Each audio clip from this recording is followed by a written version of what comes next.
আচ্ছা তুই কেন এসব করতে গেলি বলতো? আমি তো গিয়েই তোর। তুমি একা হাতে কত কাজ করবে প্রতিমা? হ্যাঁ, আর তাছাড়া তোমার তো খুশি হওয়ার কথা, তোমার মেয়েরা তোমার হাতে হাতে সব গুছিয়ে দিচ্ছে।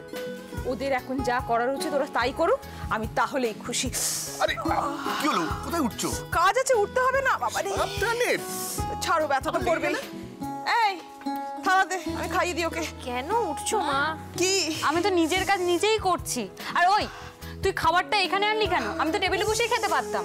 না বাবা, নরম সরম মেয়ে তুমি, তোমার একটু আদর যত্ন না করলে চলে বলো? এসো খাই। এই এইসব ভালো ভালো কথা বলো, ওই ক্যাম্পে ট্যাম্পে যাওয়ার জন্য উস্কবি না বলে দিচ্ছি। উস্কে এসব হয় না মা, যার নিজেরই কোনো যাওয়ার ইচ্ছে নেই তাকে জোর করতে অন্তত আমি পারবো না। কিন্তু ব্যাপারটা ভালো হলো বলে আমার মনে হয় না। হ্যাঁ প্রতিমা, কারণ মেয়েটা একটু এগোতে চেয়েছিল, এই পেছু টানে ও কিন্তু অনেকটা পিছিয়ে গেল। ও তবে সব দোষ এখন আমার, তাই তো?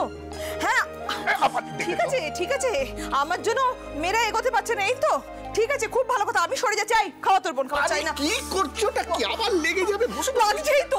আস্তে আস্তে শোনো, তোমার এই রাগের জন্মটা কিন্তু ভয় থেকে, বুঝেছো? এই শোনো, কি আবার? শোনো, তুমি না এখন দয়া করে ভয় করবো না, ভয় করবো করে গান জুড়ো না। না, আমি তো ভাবছি ওই গানের কথাগুলো পাল্টে দিয়ে গাইবো, রাগ করো না, রাগ করো না, রাগ করো না, রাগ করো। আচ্ছা মজা হচ্ছে আমাকে নিয়ে, না পারো তুমি বটে। আমার না অসহ্য লাগে সবাইকে। ওরে চারু দুর্গা, ভেবেছিলাম আজ একটু একসাথে বসে আমরা একসাথেই খাবো। দে আস্তে আস্তে জামা, আস্তে আস্তে।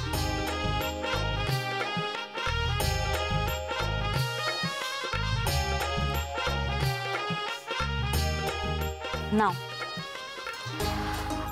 আমরা এক টেবিলে বসে না খেতে পারি, এক থালাতে তো খেতেই পারি। হা করো। হা করো। খাও। ওই দেখো।